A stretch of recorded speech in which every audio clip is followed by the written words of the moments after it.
Today, I want to share some crucial information that could put an extra $5,200 in your pocket if you're receiving Social Security or SSDI benefits. This isn't just another update, it's a time sensitive opportunity that many beneficiaries don't even know exists.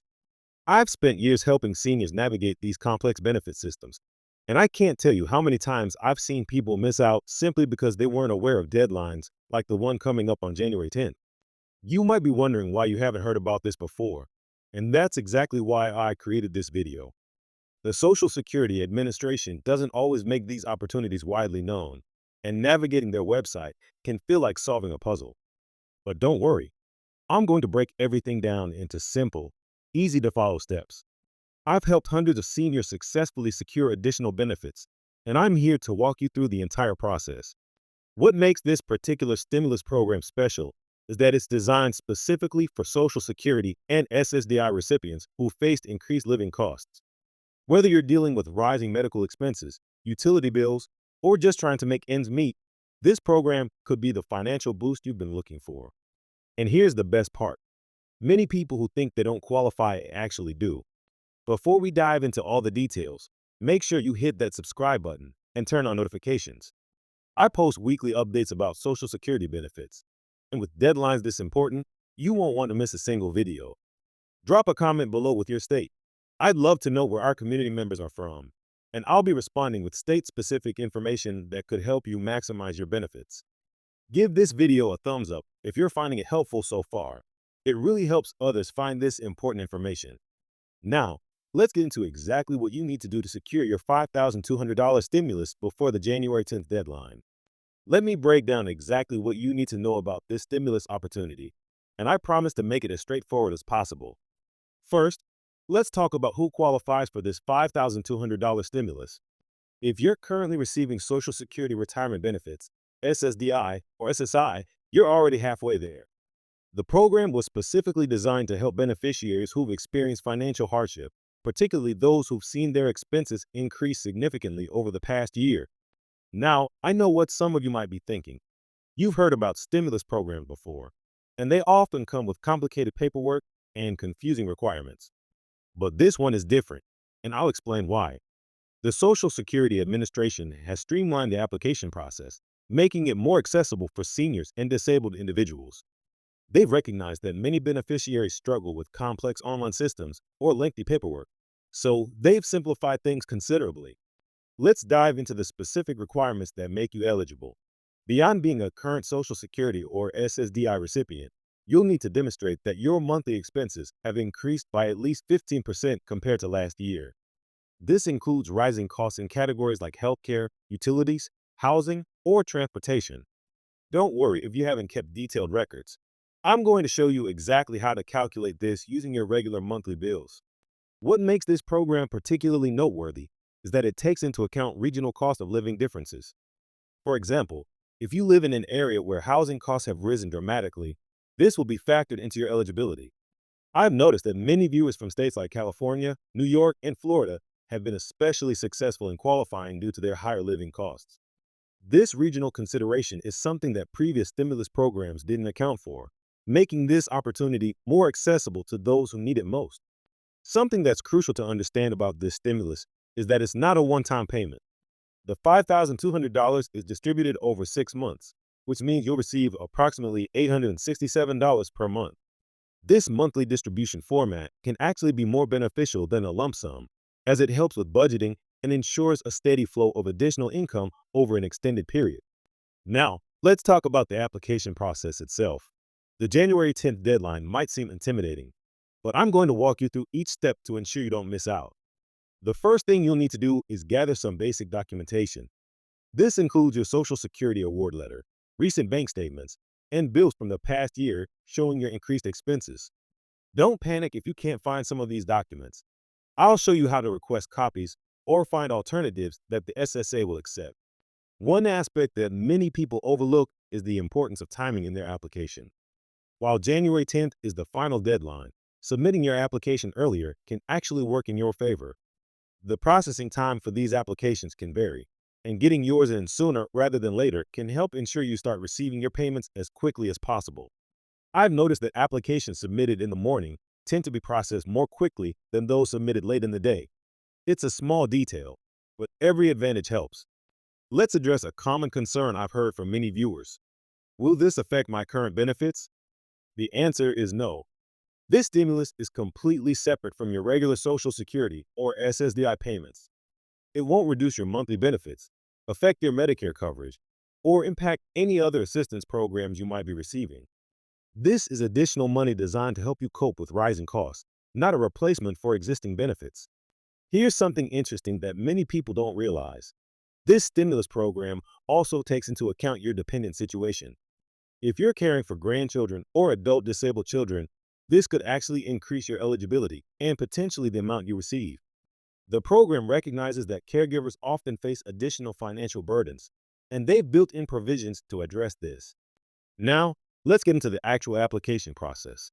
The Social Security Administration has created multiple ways to apply, understanding that not everyone is comfortable with technology. You can apply online through their website, by phone, or in person at your local Social Security office. I personally recommend the online application if you're comfortable with computers, as it tends to be the fastest method.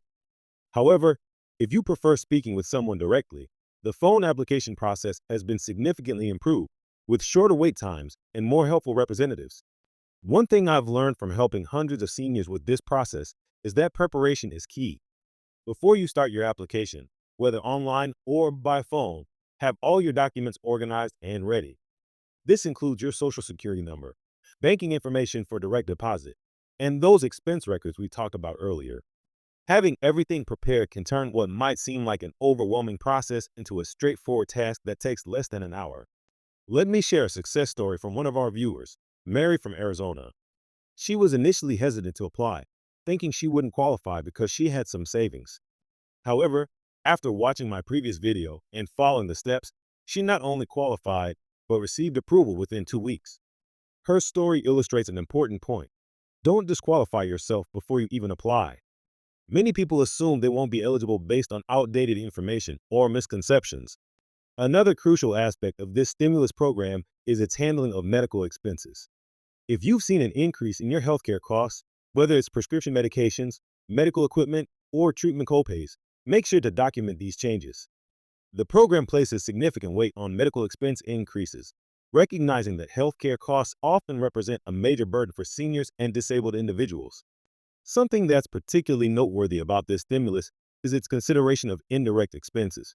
For example, if you've had to increase your spending on transportation to medical appointments, or if you've needed to hire help for household tasks you can no longer manage alone, these costs can be included in your application. It's about painting a complete picture of how rising costs are affecting your daily life. Let's talk about what happens after you submit your application.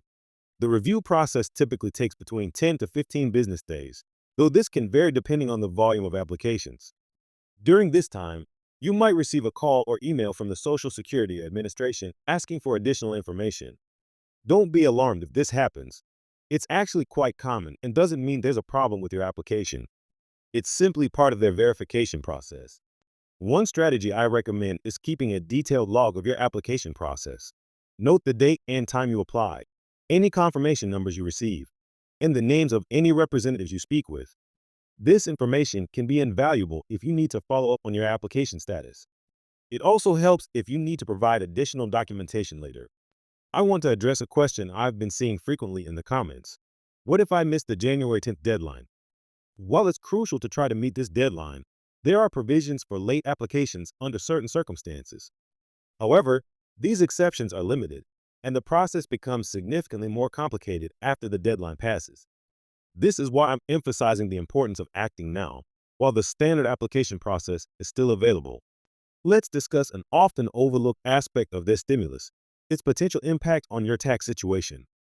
The good news is that this stimulus payment is generally not considered taxable income.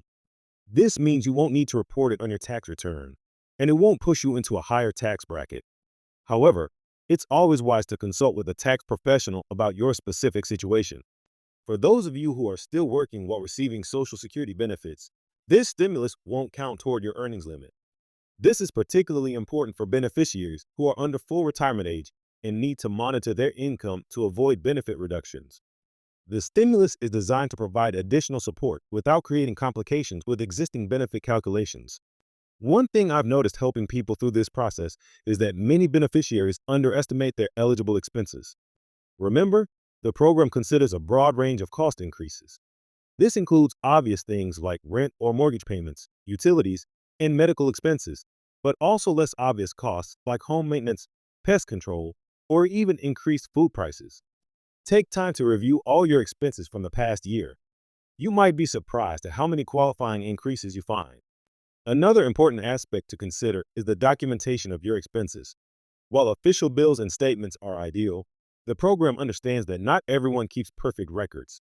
They will accept alternative forms of documentation, such as bank statements showing payment patterns or written explanations of expense increases. The key is to be thorough and honest in your documentation. As we approach the deadline, I want to emphasize something crucial. Don't let perfect be the enemy of good. Some viewers have told me they're waiting to apply until they have every single document perfectly organized. While organization is helpful, it's more important to get your application submitted before the deadline. You can always provide additional documentation later if requested. Remember, this stimulus program was created specifically to help people like you navigate these challenging economic times. The rising cost of living affects everyone, but it particularly impacts those on fixed incomes. This program represents an acknowledgement of these challenges and an effort to provide meaningful support. Don't let this opportunity pass you by. Take action now to secure your share of this assistance. Finally, I want to remind everyone that while this process might seem daunting, you're not alone. Thousands of beneficiaries have already successfully navigated this application process, and you can too. The key is to start the process now, follow the steps carefully, and reach out for help if you need it. The Social Security Administration has dedicated staff ready to assist you, and there are numerous community organizations that can provide additional support if needed.